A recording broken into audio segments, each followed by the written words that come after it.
Good morning. This is Professor Scott Norman at Pittsburgh State University, and we are in the Department of Automotive Technology in our automotive mobile fuels lab. And today we are going to be measuring viscosity of diesel fuel, kerosene, biodiesel, 100% biodiesel, and waste vegetable oil.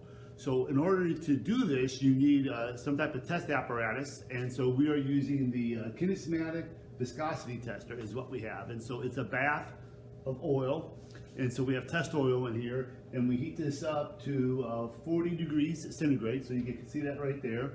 I also have a thermometer back here and a thermometer over there to kind of double check the temperature of this bath, because that's extremely important. It has to be exactly 40 degrees centigrade, which is roughly 100 degrees, a little bit above that, 104 degrees Fahrenheit. And so when you're testing viscosity of oil is typically what we do. We also test it with diesel fuel, because diesel fuel is one of the thinnest oils that we have, kerosene diesel fuel. And so we are testing that to compare what it's like to run something as a light diesel, maybe kerosene, through your injectors and your fuel pump on a modern diesel engine, and also biodiesel and waste vegetable oil, as far as what happens when you will run that through your injectors and run that through your injection pump with a fluid that has a thicker viscosity or maybe a thinner viscosity like kerosene. And so we're going to start measuring viscosities of these type of fluids, and then later on in class we will be measuring the viscosities of motor oil. Now, when you measure viscosities, you typically do that on two temperatures. You can do it at 40 degrees centigrade, or you can do it at 100 degrees centigrade. And so with the fuels, I'll call these, we will typically do that at 40 degrees centigrade, because you hope your fuels don't get the 212 degrees Fahrenheit. So you can see that my fuels that I'm testing. I like to test red diesel fuel just because the color is different. Off-road diesel, you could tell that it's off-road diesel compared to kerosene or the biodiesel, because so we want something that's a little bit different color. It kind of is nice on that. So in my test bath, I have 4 samples already in there, and they are being heated up. So you want to keep the samples in the bath for 10 to 15 minutes to make sure that they are at 100 degrees Fahrenheit. And so what you're using is that you're using these special capillary tubes that are designed just for this particular test, and they have a different size capillary in them. So I have 150 size capillary here, and this one here is a 200. So these are typically what we're using to measure the viscosity of maybe motor oil or a thicker type of oil, 5W30 or 5W20 or something like that. And so what I have over here is I have a 75, and my 75 is what I typically use for measuring diesel fuel. If I'm measuring kerosene, I may go to a 50, and it's kind of experimentation as far as which capillary is the best one. But the first thing you have to do is that you have to get your fluid that you're testing into this capillary device. And so what you'll do is that you'll put a sample of fuel, about 40 milliliters in a little container here, and by yourself, it's a little bit tricky because you need like 3 hands to do this. If I had somebody handing here, I'd say, here, hold this upside down, and I'd be able to do it by pretty easy. But since I'm by myself, I tend to rig up. But what I'm going to do is I'm going to put the small end of the capillary into my fluid upside down, because trying to pour something like that into this little bitty hole is extremely messy and extremely hard, and so I'm not going to do that because it's just not going to work. And so the better way to do it is to use vacuum. And so I'm going to put this upside down, and we'll see how I do this by myself without creating a crazy mess, and see if I can do it on the first take. But I'm going to put my vacuum gauge without, again, spilling and pouring this over. Again, this is the hard part by myself, is making sure I don't knock something over and create a big mess. But I'm going to come over here and I'm going to use vacuum to suck it up And so there it goes, there it goes, there it goes. Okay, so that's the easy part. The hard part is now getting it up without creating a mess. I keep vacuum on it. I spin it upside down, and ta-da! Just a little bit of drizzle on the table. Take that down before I drop it over.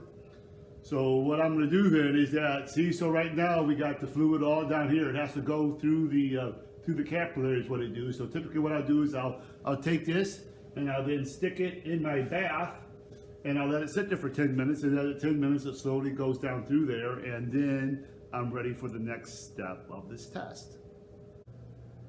The next part of this test is to use your vacuum pump again, your little Mighty Vac. And this time I'm going to put the Mighty Vac, I'm going to put it on the small hole is what I'm going to do. And I'm going to pull up the vacuum, I'm going to pull up the fluid, and let's see if I can do this where you guys can see. And you can see the diesel fuel kind of coming up, slowly going up, and there's two little chambers. And it has to go through that little bitty orifice of that capillary. And it goes up to the larger chamber.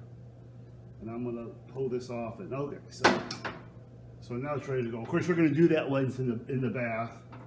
But I did that just so you guys can kind of see what's going on, and I can take this out, and so you can kind of see a little bit better.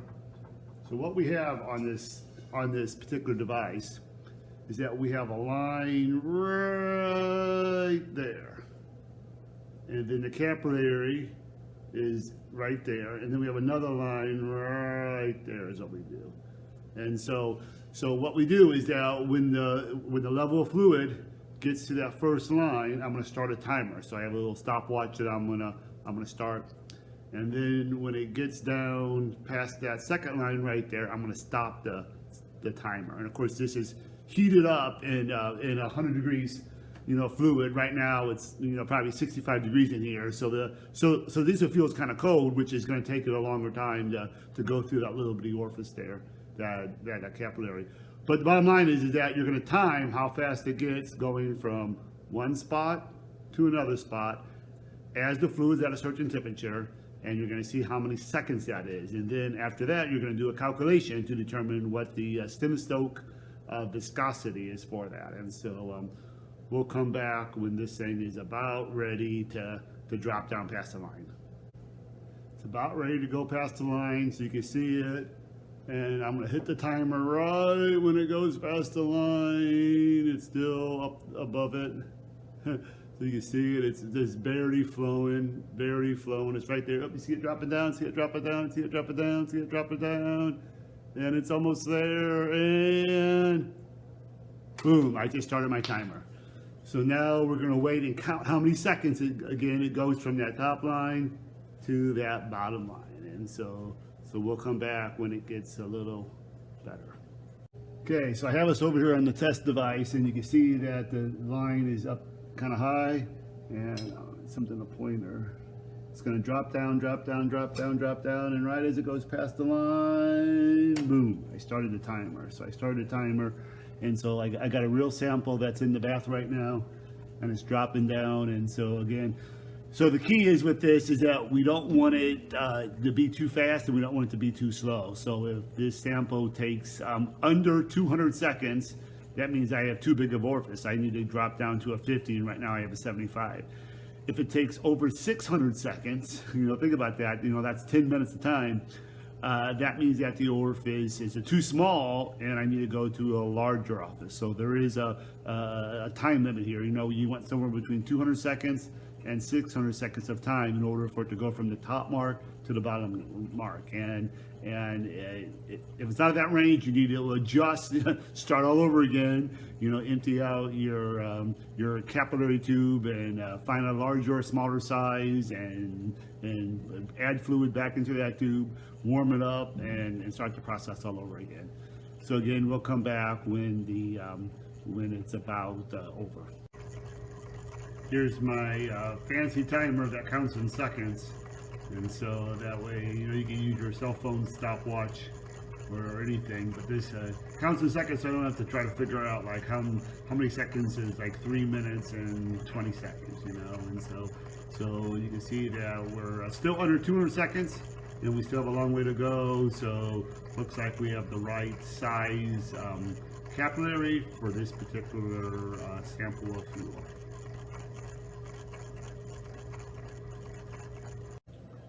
While the diesel sample is still going on, you know, we're over 288 seconds right now. I can see that I'm about halfway through the bulb. I'm going to go ahead and I'm going to start the other samples, and so you can see what I'm doing here. I'm taking my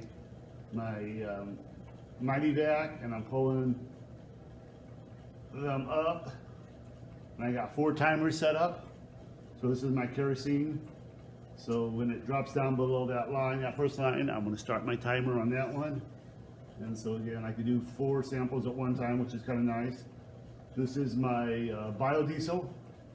And by the way, I have different thicknesses of a capillary. So for the kerosene, I have a 50 capillary tube, and for my B100, I have a 200 because I know it's thicker. And then I'm going to do my waste vegetable oil, which I actually have a 300 capillary. So that would be like testing 10W30 motor oil is what that would be.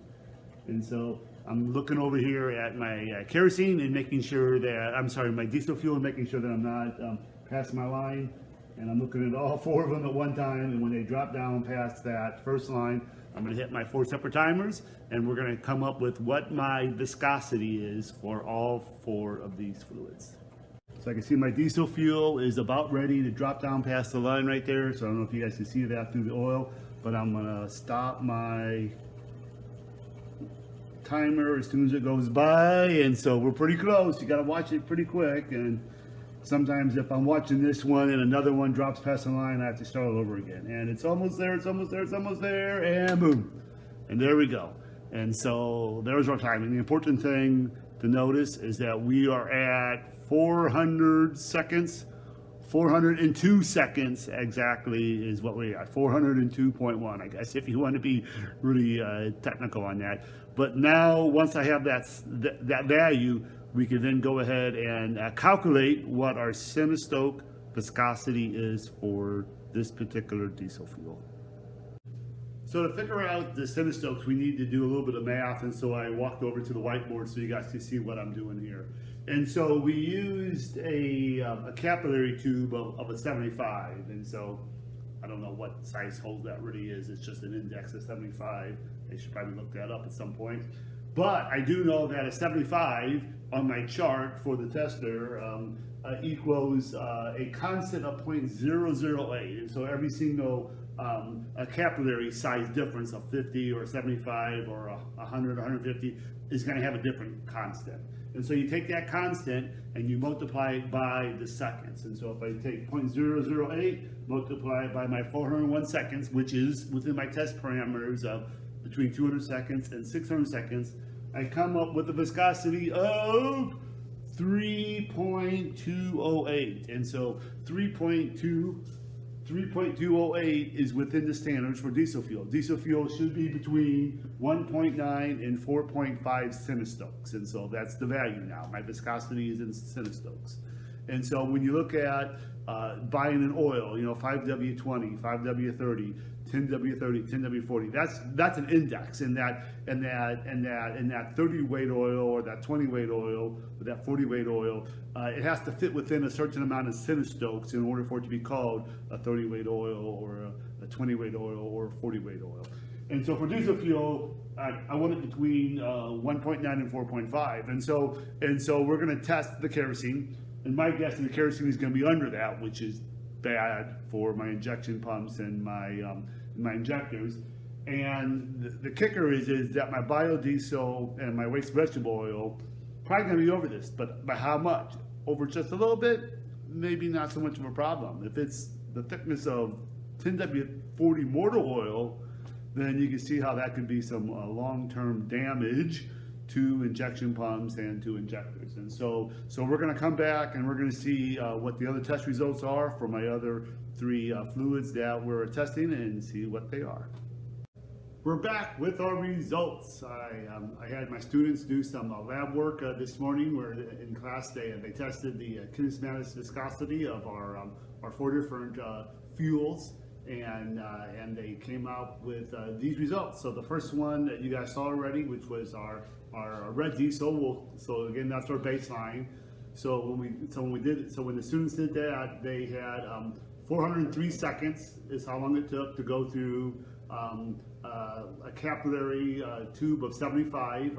That's a constant on the chart of 0.008. So you take your seconds, your 403, and you multiply it by your constant, which is 0.008, and that comes up with 3.224 centistokes, which diesel fuel should be somewhere around 1.9 to 4.5 centistokes of viscosity. So the red diesel, off-road diesel, which I probably had for maybe a few years now, is good, perfect, and that's our baseline. So that works out great.